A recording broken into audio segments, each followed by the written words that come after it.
दोस्तों नमस्कार। दोस्तों मैं विमल शाही आप सभी लोगों का अपने चैनल में स्वागत करता हूं और उम्मीद करता हूं कि आप लोग सब लोग स्वस्थ होंगे एवं मस्त होंगे। सभी राष्ट्रवादियों और सनातनियों से ये निवेदन रहेगा कि आप लोग मेरे चैनल को सब्सक्राइब कर लीजिए और वीडियो को लाइक एवं शेयर भी कीजिए। दोस्तों हम लोग बात करने जा रहे हैं पश्चिम बंगाल और चुनाव आयोग के बीच में जो चल रहे हैं टसल चल रहे हैं उसके ऊपर हम लोग बात करने जा रहे हैं। दोस्तों कल जो है टीएमसी के कुछ सांसद, उन सांसदों में थे डेरेक ओब्रायन, सागरिका घोष और संकेत गोखले, एक और थे उनका नाम मुझे पता नहीं है। ये चारों मिलकर इलेक्शन कमीशन के पास अपॉइंटमेंट लेकर उनसे मिलने के लिए गए थे और महज 7 मिनट में ही उनकी मीटिंग खत्म हो जाती है। और 7 मिनट की मीटिंग के बाद इलेक्शन कमीशन अपने एक्स हैंडल पर एक पोस्ट डालते हैं। ये रहा वो पोस्ट। और इलेक्शन कमीशन ने जो इस पोस्ट में लिखा है दोस्तों, उस पोस्ट को पहले पढ़िए क्या लिखा हुआ है। तो इलेक्शन कमीशन ने लिखा है कि तृणमूल कांग्रेस को इलेक्शन कमीशन की दो टूक मतलब साफ साफ स्पष्ट संदेश है।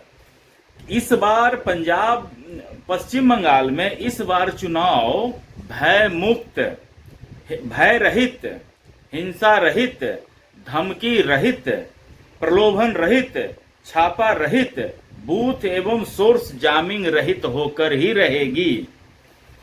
दोस्तों मुझे लगता है कि चुनाव आयोग एक संवैधानिक संस्था है जिसका काम हर एक स्टेट में चुनाव को करवाना है और चुनाव ऐसा होना चाहिए जिसमें जितने भी पॉइंट्स हैं एक एक पॉइंट चुनाव आयोग का अक्षरशः सही है, एक एक शब्द एक एक अक्षर सही है। लेकिन जानते हैं क्या दोस्तों, चुनाव आयोग के इस स्टेटमेंट के लिए चुनाव आयोग के ऊपर लोग सवाल उठा रहे हैं। चुनाव आयोग को ये कह रहे हैं कि आप बीजेपी के हाथों बिक चुके हैं, उन्हें ये कह रहे हैं कि आप बीजेपी की बी टीम बन गई है और वो कह रहे हैं कि भारत में सारे चुनाव कॉम्प्रोमाइज हो गए हैं। मुझे समझ में नहीं आता दोस्तों, आजकल के समय में राजनीति को हो क्या गया है।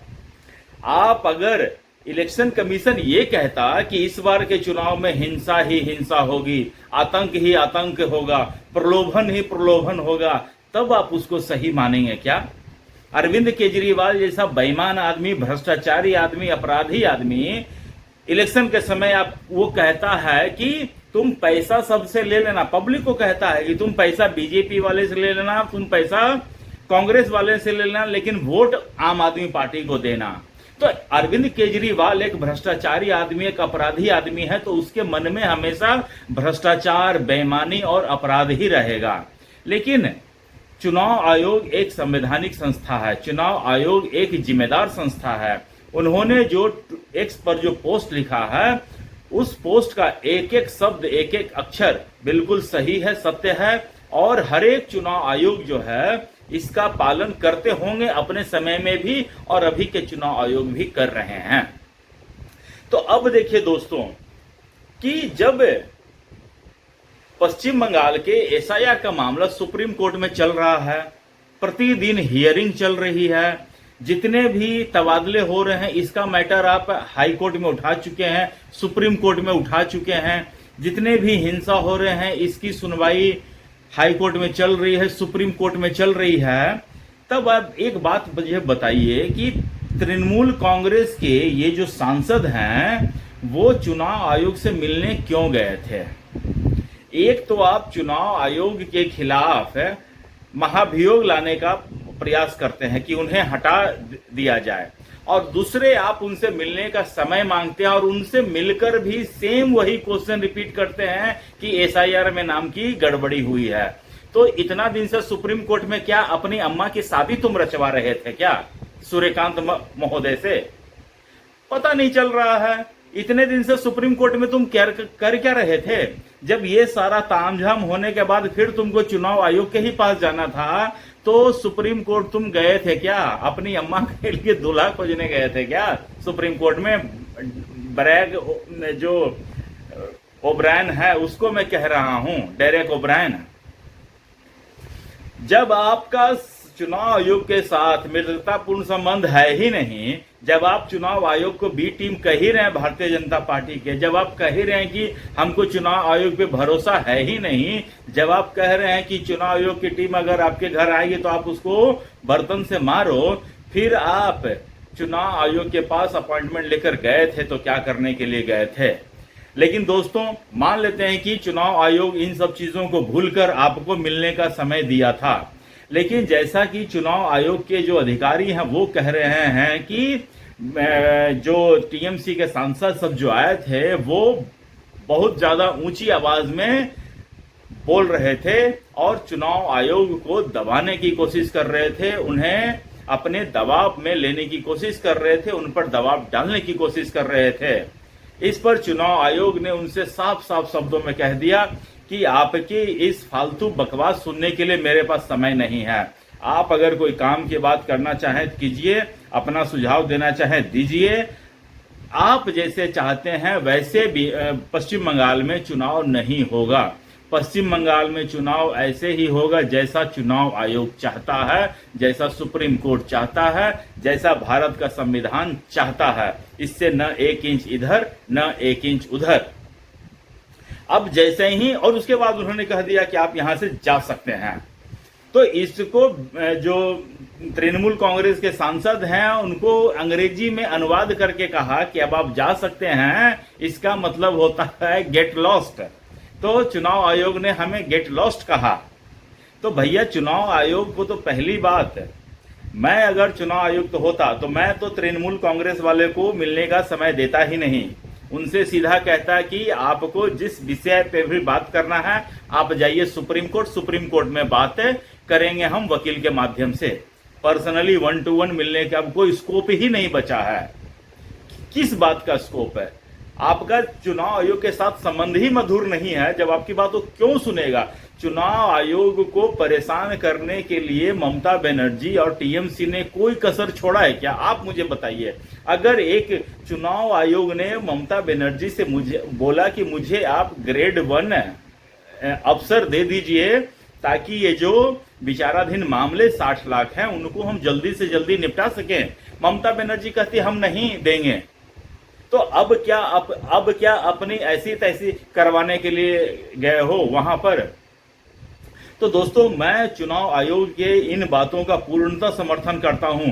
मैं देख रहा हूं उद्धव ठाकरे की पार्टी का जो एक बनिया, क्या नाम है उसका, संजय राउत है, वो कह रहा है कि देश के गद्दारों को जूते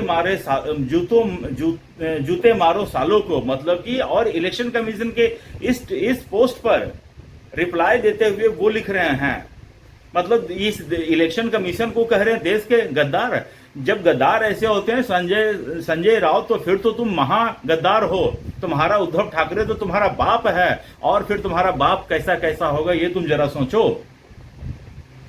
तो दोस्तों मुझे लगता है कि पश्चिम बंगाल का चुनाव में इलेक्शन कमीशन जो भी स्टेप उठा रहा है वो बहुत ही महत्वपूर्ण स्टेप है, और बंगाल में हिंसा, अपराध, भय, इन सब चीजों का बोलबाला रहा है। बंगाल में मुझे नहीं लगता है कि आज तक कभी फेयर इलेक्शन हो पाए हैं।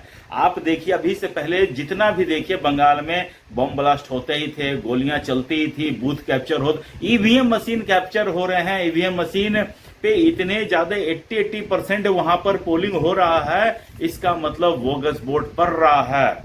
और इस बार चुनाव आयोग ने उन सब रास्तों को बंद कर दिया है। 90 लाख वोटर, 90 लाख 80 हजार, ऑलमोस्ट 91 लाख वोटर्स को डिलीट किए गए हैं। तो तृणमूल कांग्रेस वालों की छटपटाहट देखी जा सकती है दोस्तों, उनके चेहरे पर बौखलाहट देखी जा सकती है दोस्तों। उन्हें समझ में नहीं आ रहा कि हम करें तो क्या करें।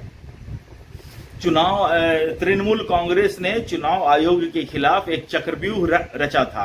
उन्हें लगा था कि चुनाव आयोग हमसे डर के भाग जाएंगे। उन्हें लगा कि जिस तरह सीबीआई वाले आए थे, हमने सीबीआई के खिलाफ केस रजिस्टर किया और सीबीआई वाले फिर आए ही नहीं कभी। उन्हें लगा जिस तरह ईडी वालों के सामने हम जाकर फाइल छीनकर रख लिए, चुनाव आयोग भी ऐसे ही डर के भाग जाएगा, पश्चिम बंगाल में चुनाव होगा ही नहीं, या फिर चुनाव आयोग हमसे डरकर हमारी दबाव में आ जाएंगे और जैसा ममता बनर्जी चाहती हैं वैसा ही चुनाव होगा। भय युक्त चुनाव चाहती थी क्या ममता बनर्जी? हिंसा युक्त चुनाव चाहती थी क्या ममता बनर्जी? धमकी युक्त चुनाव चाहती थी क्या ममता बनर्जी? प्रलोभन युक्त ममता बनर्जी चुनाव चाहती थी? छापा युक्त? ये सारे चीज अगर चुनाव आयोग इनकी बातें मान लेता तो ये गद्दार नहीं होते, फिर इनके दोस्त कहलाते, ये फिर भारतीय नागरिक कहलाते हैं, अदरवाइज ये गद्दार हैं।